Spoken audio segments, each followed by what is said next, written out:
ആരുമില്ലേ അവിടെ? ഉണ്ടേ. ഒന്നൊന്ന് വരാ ഇങ്ങോട്ട്.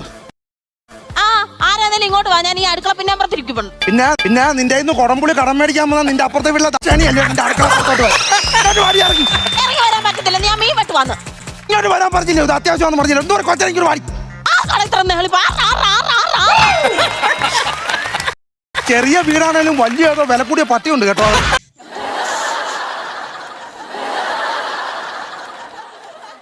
എന്നെ ദൈവത്തെ ഓർത്ത് അറസ്റ്റ് ചെയ്തോണ്ട് പോവല്ലേ സാറേ.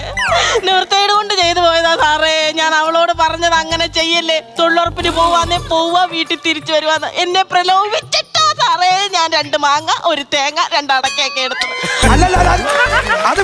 ഞാൻ അതല്ല അയ്യോ ദൈവവിശ്വാസിയാ ഞാൻ. എല്ലാ തിങ്കളാഴ്ച അമ്പലത്തിൽ പോവും. അങ്ങനെ ഒരു പ്രഭാതത്തിൽ അമ്പലത്തിന്റെ ഫ്രണ്ട് വെച്ച് പൂ വെച്ചൊരു ചെരുപ്പ് അതിൽ ഒരെണ്ണേ ഞാൻ എടുത്തോളൂ, മേടിച്ചാളേയിട്ടില്ല. അതല്ല ഞാൻ പറഞ്ഞു വരുന്ന വേറെ. ശങ്കുണ്ണിയുടെ മോനെ വരട്ടി 10 രൂപ മേടിച്ച് ദാഹിച്ചിട്ടോട് വെച്ചപ്പോ ചെറുക്കൻ തന്നില്ല, ഒരൊറ്റ കിഴുക്ക്. അങ്ങനെ ചെറുക്കൻ തന്നു, വെള്ളം കുടിച്ചു, അത്രേ ഉള്ളൂ. എന്തോരം കേസുകളാ ഇവിടെ. സത്യം പറഞ്ഞാൽ കൊതിയാകുമ്പോ സ്റ്റേഷനിൽ പോലും ഇത്രയും കേസില്ല. ഞാൻ അടുത്ത മാസം റിട്ടയർഡ്. ഞാൻ അതിന്റെ കാര്യത്തിലാണ് തോന്നേ.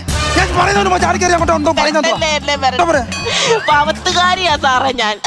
പാവത്തുകളായിട്ടാണ് ഈ നൈറ്റിക്കകത്ത് മുതൽ വജ്രക്കല്ല് വെച്ച് പിടിപ്പിച്ചിരിക്കുന്നത്. അയ്യോ